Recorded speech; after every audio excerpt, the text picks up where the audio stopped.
মানুষ সৌদি যায় টাকা অর্জনের আশায়, যেন দেশে এসে দুবেলা দুমুঠো খেতে পারে, ভালোভাবে চলতে পারে। কিন্তু এবার যেন ঘটলো ভিন্ন এক ঘটনা।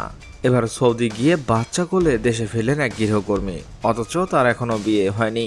জানা যায় নিপীড়নের ঘটনায় সৌদি আরব থেকে 6 মাসের সন্তান নিয়ে দেশে ফিরেছেন 32 বছরের প্রবাসী আরও এক নারী শ্রমিক। মঙ্গলবার হজরত শাহজালাল আন্তর্জাতিক বিমানবন্দরে এসে তিনি পৌঁছেছেন।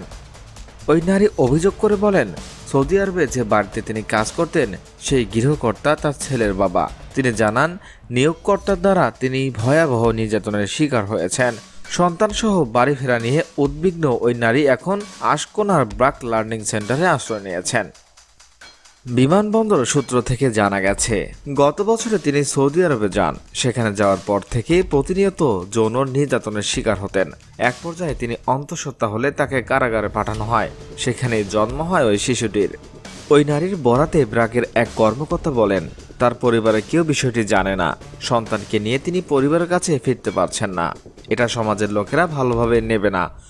গতকাল শাহজালাল বিমানবন্দরে নামার পর কোনো উপায় না পেয়ে ওই নারী বিমানবন্দর আর্ম পুলিশের কাছে দুর্দশার কথা জানান।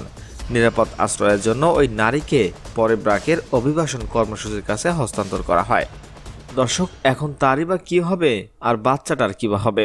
বিষয়টি নিয়ে আপনাদের মতামত জানতে চাচ্ছি। আরও জানাবেন, নারী হয়ে সৌদি আরবে যাওয়া কি ঠিক হয়েছে?